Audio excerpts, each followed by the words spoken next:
Nous sommes en direct d'Istanbul avec Anne Handlauer. Bonjour, bonsoir Anne. Deux poids lourds retiennent l'attention. Alors qui sont ces hommes et quel est leur profil ? Alors d'abord, le nouveau ministre des Finances, Mehmet Şimşek, qui en fait fait son retour au gouvernement.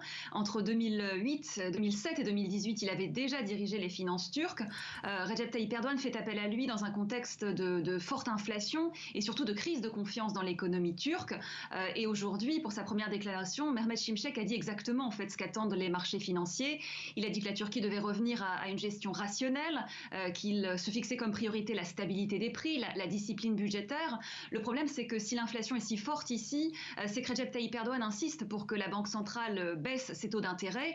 Donc reste à voir quelle sera la marge de manœuvre de Mehmet Şimşek. Et puis aux affaires étrangères, Hakan Fidan, qui a été pendant 13 ans le chef des services de renseignement, c'est un très proche de Recep Tayyip Erdoğan qui est déjà en coulisses depuis des années actif dans la politique étrangère turque. On lui doit notamment d'avoir préparé le terrain à la réconciliation de la Turquie avec des pays comme Israël, l'Égypte, les pays du Golfe.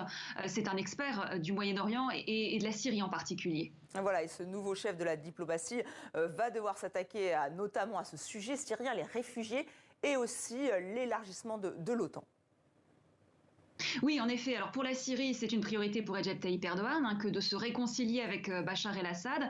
D'abord parce qu'il veut renvoyer chez eux une grande partie des 3,5 millions de réfugiés syriens en Turquie. Et puis aussi puisqu'il veut effacer totalement les gains politiques et militaires des forces kurdes dans le nord de la Syrie.